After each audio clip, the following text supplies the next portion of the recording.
comfort. I saw your face being reflected on the night sea, but by sunrise you were gone. Time traveling across the world, divided by the time zones that made time much greater than distance. But once the sun left, you were back again, and I could see you from my blind side. Dylan, you are an artist at your best.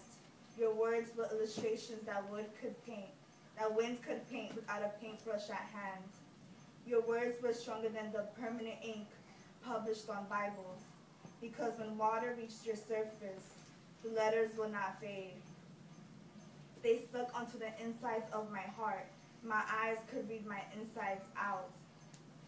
I could still hear the echoes of your friction's vocal cords around my ear, and every time they danced, I could see the picture behind the mosaic city view.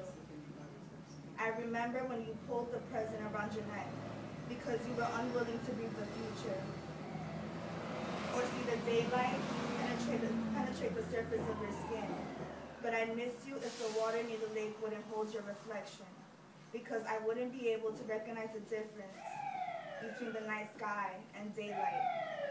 My ancestors didn't teach me how to read the time of day through the shadows of the sky. You were the only watch I ever trusted. But I caught you before you reached the end of that tunnel. I made a secret passageway to go back before the construction of a roof-closed road. So you lived. I told you if life was drowning your aspirations, swim. Swim until you could reach the top of the water and grasp oxygen deep enough to reach your lungs. But even when I held you, saved you from the disaster of decaying flesh, you never fully acknowledged me. Your winds knocked me to the ground, raised the gravitational force of the earth that made it impossible to stand on 2 feet. I had to walk on my hands parallel 2 feet. You ate the words and I never truly digested, and swallowed them knowing there was no nourishment. You did the best to poison the butterflies that flew inside your stomach and crush the cocoons before transformation. I loved you, and my friends told me so before I could even pronounce these words for myself. But they told me to never fall for a poet, because my heart would be punctured with words deep enough to have my skin bleed. But I wanted to be stabbed by the metaphors, similes between your love lines.